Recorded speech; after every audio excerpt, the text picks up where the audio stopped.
The Mass is a great call and response between Christ the head and his mystical body.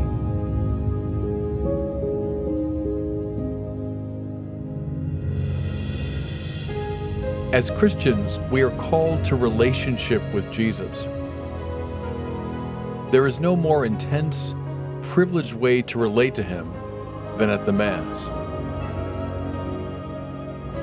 It's the great prayer, the supreme form of adoration, the ultimate form of play, the way by which we encounter the living God. It's a mystery that puts us into contact with the divine reality. The Mass is not a lecture or a performance that we witness from a distance. That is why we are called to full, active, conscious participation in the Mass.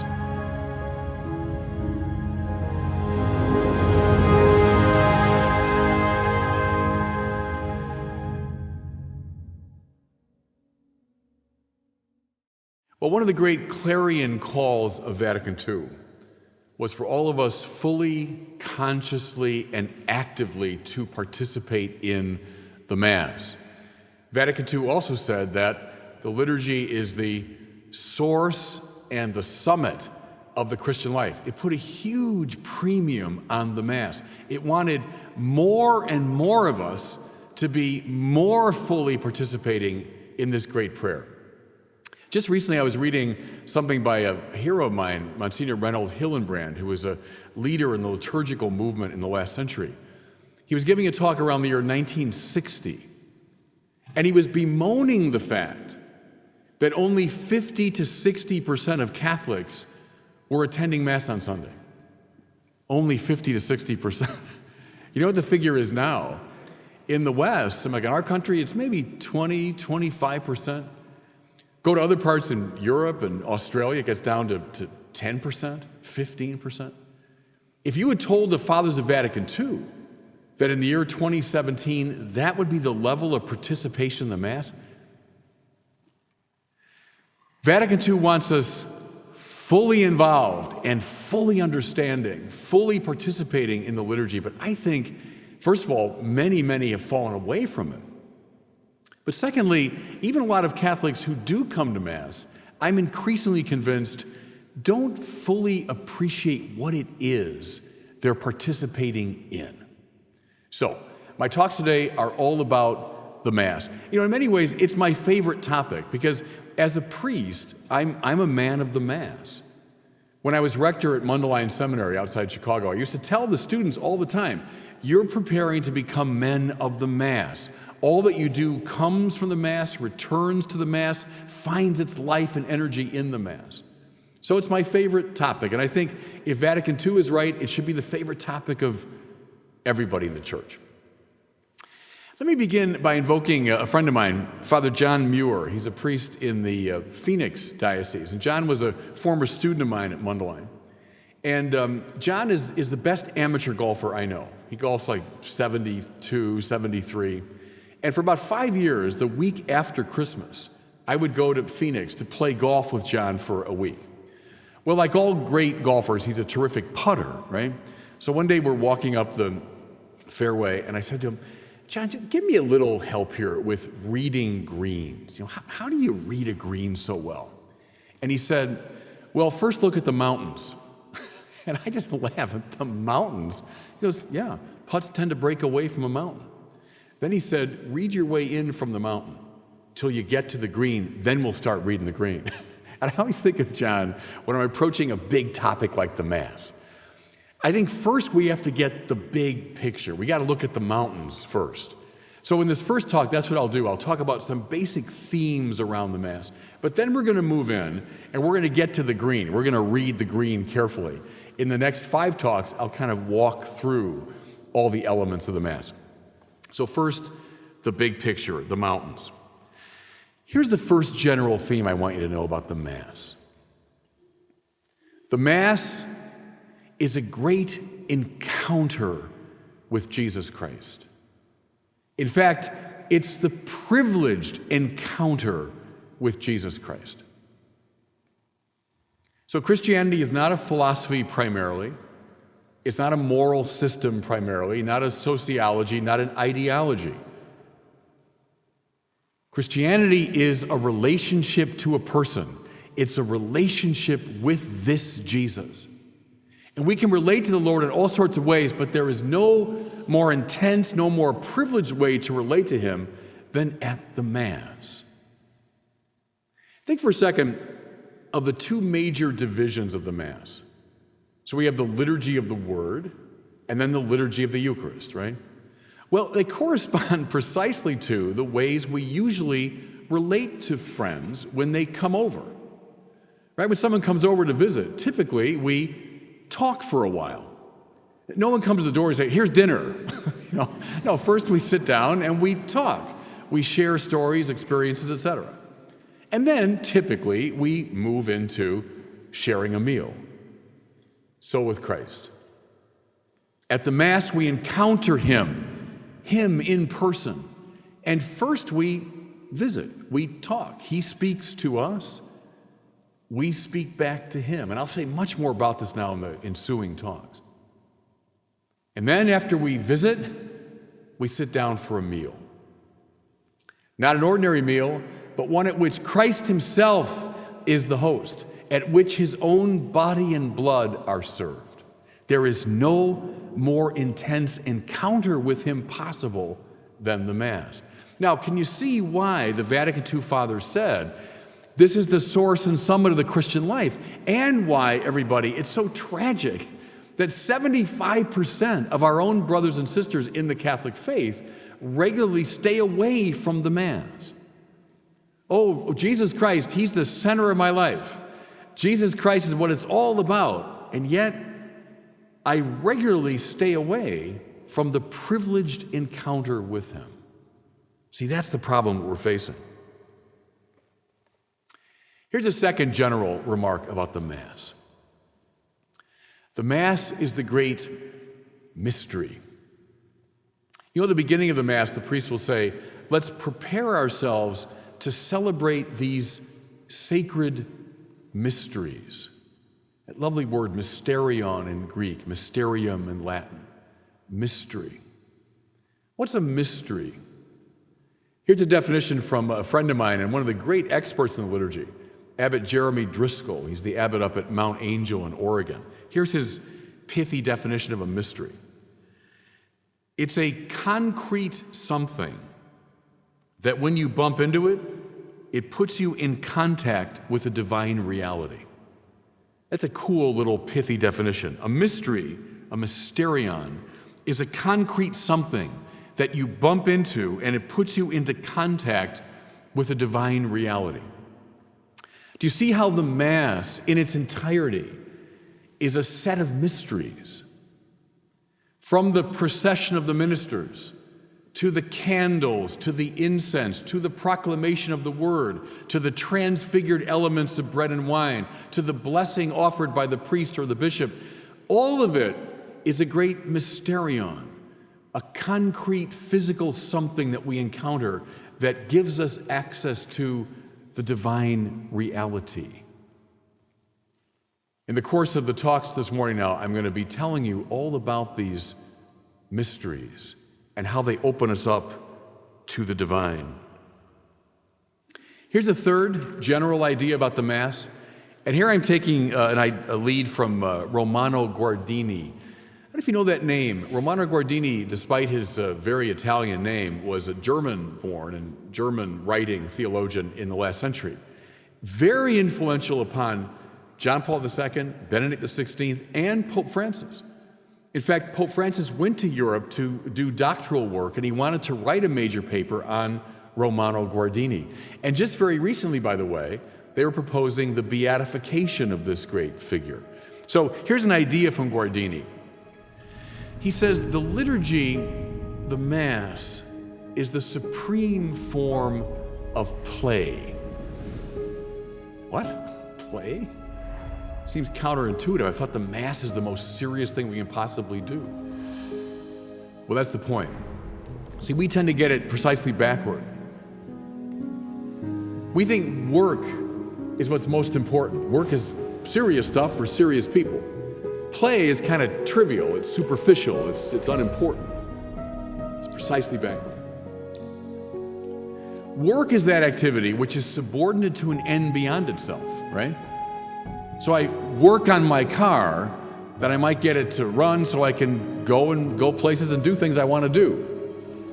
I go to work so I can make money and do things that I really want to do. Work is for the sake of something else. Play, on the other hand, play is done entirely for its own sake. Play has no purpose outside of itself. Therefore, it's higher than work. It's more beautiful, it's more precious than work. You know, in this very church, just a couple weeks ago, there was a gathering of the Knights of the Holy Sepulchre. And I'm a proud member of that group. And this was the Mass for the installation of new members. And we're right in this church, it's filled up like it is today. And boy, the Knights of the Holy Sepulchre, they know how to dress for their ceremonies. The men are in these long capes emblazoned with the Jerusalem cross. They have these kind of jaunty berets on. The women are in long black gowns and mantillas. Well, there were all kinds of priests and bishops up here, all in, mass vestments, bishops with the tall mitres. And then for the installation itself, the bishops came down wearing mitres, and they took these great swords out, and they dubbed the people as they were received. Well, I was sitting right over here, and I remember thinking, what a wonderful form of play this is, And we're all doing what kids do when they play. We're dressing up. Now, see, I'm saying it this way on purpose, just to make the point. As Chesterton observed, children always know how to engage in serious play. See, kids know instinctually play is the more serious thing. And we tend to knock that out of them. We convince them, oh, no, work is what's more important. Be real practical. No, kids understand play is the most serious. And we tend to dress up when we play. So think of the Mass now as the supreme form of play. It's the most useless thing we can do. And by that I mean it's the highest thing we can do.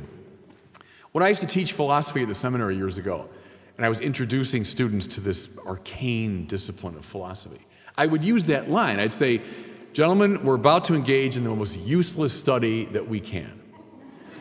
And they would do just what you did. They would laugh, and I'd say, no, I mean that is the highest praise.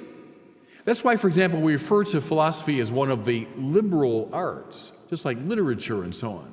Liberal, well, liber in Latin means free, right? What are they free from? They're free from utility.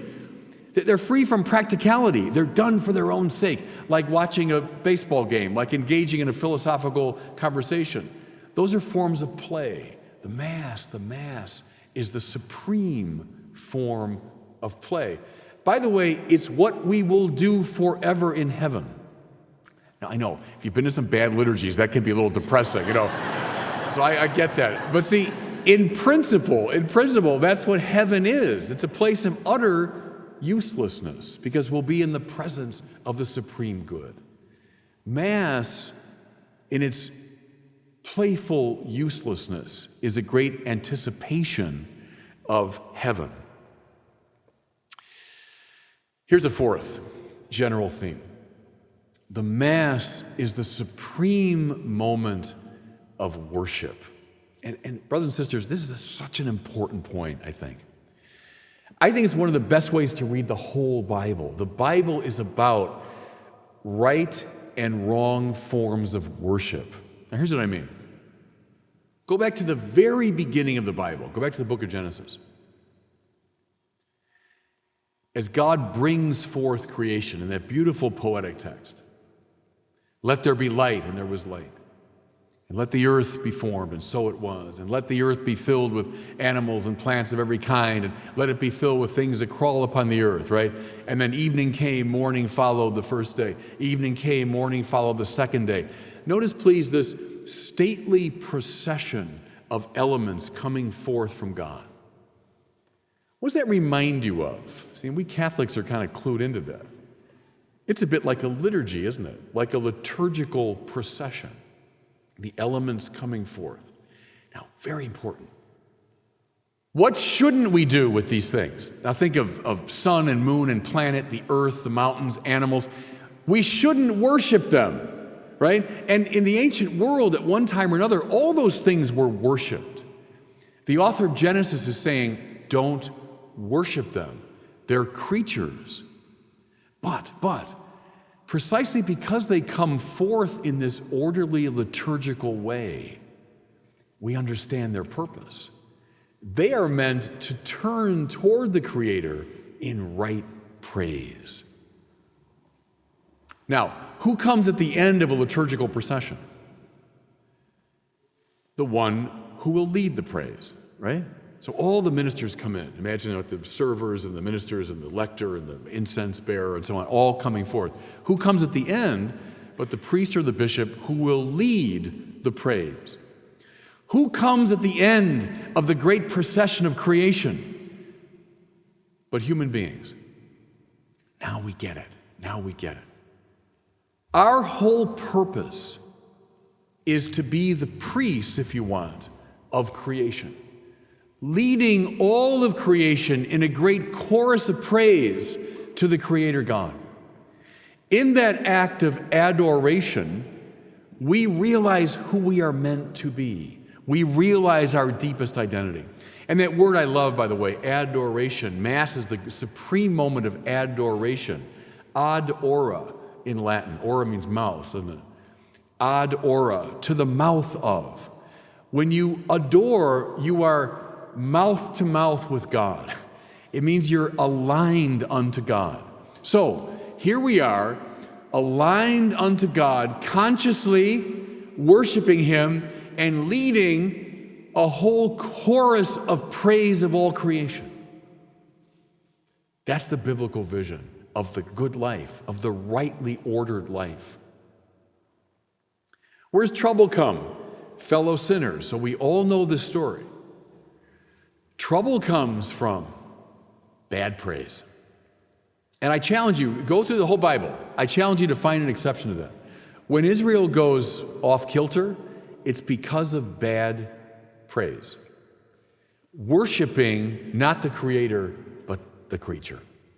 Whether it's idols, whether it's political powers, whether it's your own culture, whether it's the king, whatever. When you worship, and that word's lovely too, by the way. Worship in English is from an older English word, worthship. What's of highest worth to you? See, that's the question. Paul Tillich said that, the great Protestant theologian. He said, all you need to know about a person you can learn by asking one question. What do you worship? And very penetrating insight. All you need to know about a person you can learn by asking one question. What do you worship? Because what's of highest value to you will now become the ordering principle of your whole life, right? Human beings are meant to worship God. And in that process, draw all of creation into this great chorus of praise. Now, the Mass. And I'll talk about it in much more detail as we go. But the Mass is the moment when we are most ourselves. Because we've gathered in adoration, ad ora, mouth to mouth, worshiping, giving highest praise to God. And that's why there's a cosmic element to every Mass. Read Joseph Ratzinger on this. Over and over again, he stresses the cosmic dimension of the Mass. That's why if you go to the great Gothic cathedrals, you'll find they're covered inside and out with symbols of nature, of planets and animals and the stars. Right.